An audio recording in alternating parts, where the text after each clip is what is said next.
दोस्तों, स्वागत है आपका हमारे यूट्यूब चैनल पर। आज के इस वीडियो में करेंगे हम लोग साइंस के क्वेश्चन जो कि आपके एग्ज़ाम के लिए इम्पोर्टेंट हैं। तो चलिए शुरू करते हैं। आज के सेशन में पहला क्वेश्चन है, निम्नलिखित में से किसे वर्गीकी का पितामह कहा जाता है?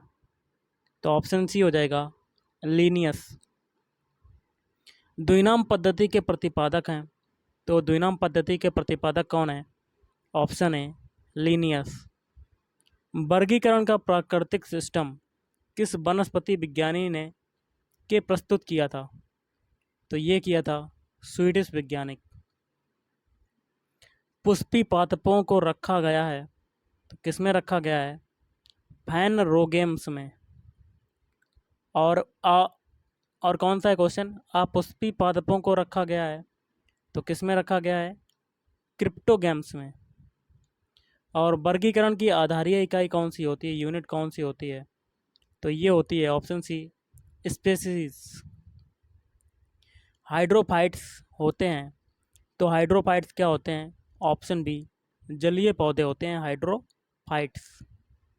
द्विनाम पद्धति का अभिप्राय है पौधों के नामों को दो शब्दों में लिखना जो बताते हैं उनके, तो वो जो बताते हैं ऑप्शन ए अंश और जाति बताते हैं।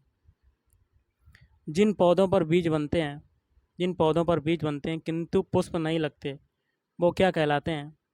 तो वो कहलाते हैं अनावृत बीजी। जीवाणु की खोज किसने की?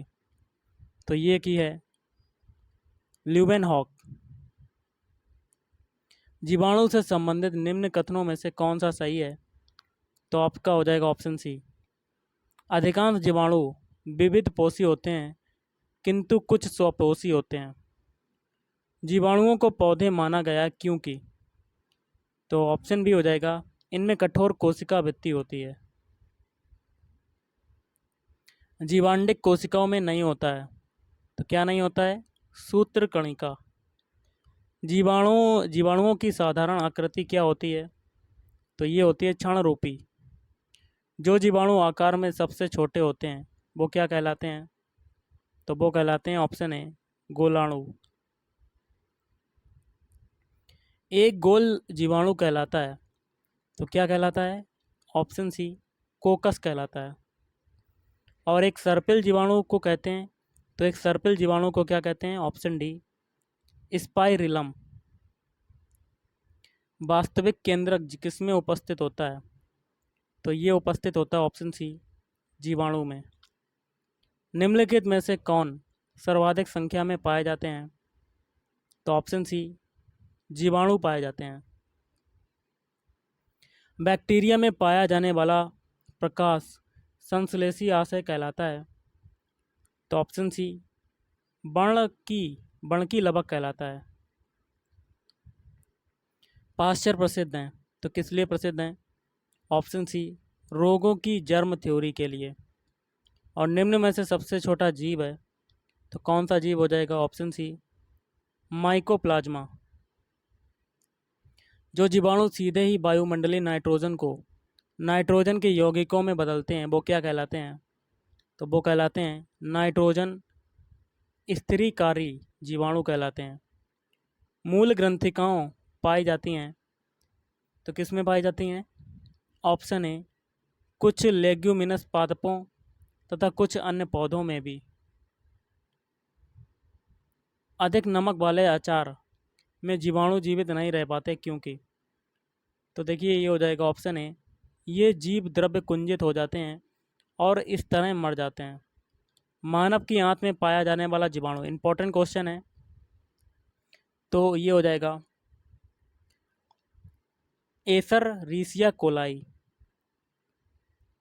तपेदिक उत्पन्न करने वाला जीवाणु कौन सा होता है? तो माइकोबैक्टीरियम। भोजन की विषाक्तता उत्पन्न होती है, तो कैसे उत्पन्न होगी? तो ये कैसे उत्पन्न होती है? तो ऑप्शन बी क्लोस्ट्रीडियम बोटुलिनम द्वारा। थोड़ा सा डिफिकल्ट नाम है लेकिन इंपॉर्टेंट क्वेश्चन है। एंटीबायोटिक्स अधिकांशतः प्राप्त होते हैं, तो किससे प्राप्त होते हैं? तो ऑप्शन सी जीवाणुओं से। यदि एक जीवाणु कोशिका प्रति 20 मिनटों में विभाजित होती है तो 2 घंटे में कितने जीवाणु बनेंगे? तो ऑप्शन डी 64 जीवाणु बनेंगे। नाइट्रोजन यौगिकीकरण में निम्नलिखित में से कौन सी फसल सहायक है? तो ऑप्शन सी फली फसल। नाइट्रोजन स्थिरीकरण में हीमोग्लोबिन लेग हीमोग्लोबिन का कार्य क्या होता है? ऑप्शन ए ऑक्सीजन का अपशोषण। चाय की पत्तियों के क्यूरिंग में किसका उपयोग होता है? तो ऑप्शन ए जीवाणु का उपयोग होता है। मृदा में धान की पैदावार बढ़ाने वाला मुक्त जीवी विषाणु कौन सा होता है, जीवाणु कौन सा है? तो ऑप्शन डी एनावीना। प्रशीतन खाद्य परिरक्षण में मदद करता है। तो ऑप्शन बी जैव रासायनिक अभिक्रिया की दर को कम कर। दही जमाने में निम्नलिखित में से किस सूक्ष्म जीव का प्रयोग किया जाता है? तो ऑप्शन डी लैक्टोबैसिलस। निम्नलिखित में से किसके द्वारा दूध जो होता है वो खट्टा होता है? तो गाइज ऑप्शन बी हो जाएगा बैक्टीरिया के द्वारा होता है। दूध के दही के रूप में जमने का कारण क्या है? तो मेन रीज़न है ऑप्शन सी लैक्टोबैसिलस। निम्न में कौन सा सहजीवी नाइट्रोजन यौगिकीकरण जीवाणु है? तो ऑप्शन ए राइजोबियम। सर्वप्रथम विषाणु वायरस की खोज किसने की? तो ऑप्शन बी इवानोवस्की। विषाणु माने जाते हैं। तो ऑप्शन सी सजीव और निर्जीव के बीच एक ट्रांजिशनल ग्रुप।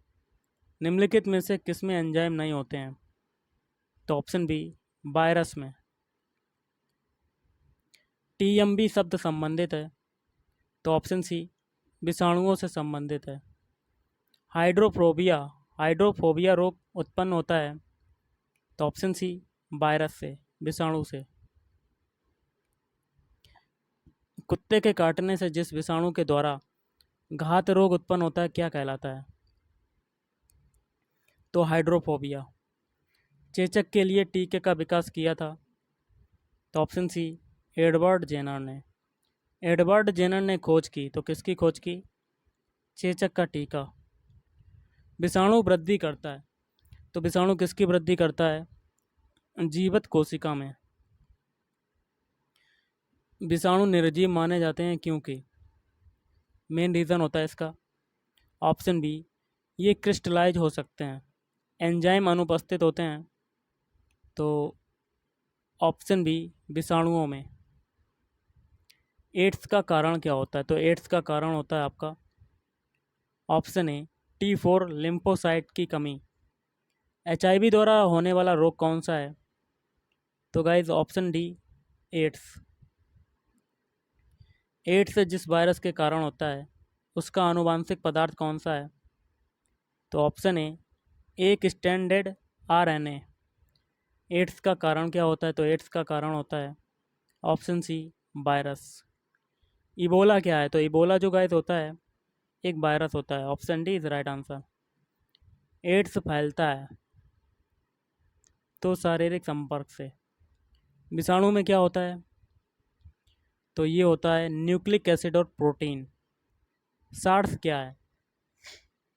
तो सार्स जो होते हैं वो ऑप्शन बी विषाणु जनित रोग है। खसरा निम्नलिखित संक्रमण के कारण होता है। तो गाइस ऑप्शन ए वायरस के कारण। और निम्नलिखित में से कौन सा रोग विषाणु के कारण होता है? तो ऑप्शन ए चेचक। के इस वीडियो में इतना ही। अगर आपको वीडियो पसंद है वीडियो को लाइक करें, शेयर करें और चैनल को भी सब्सक्राइब करें। Thank you.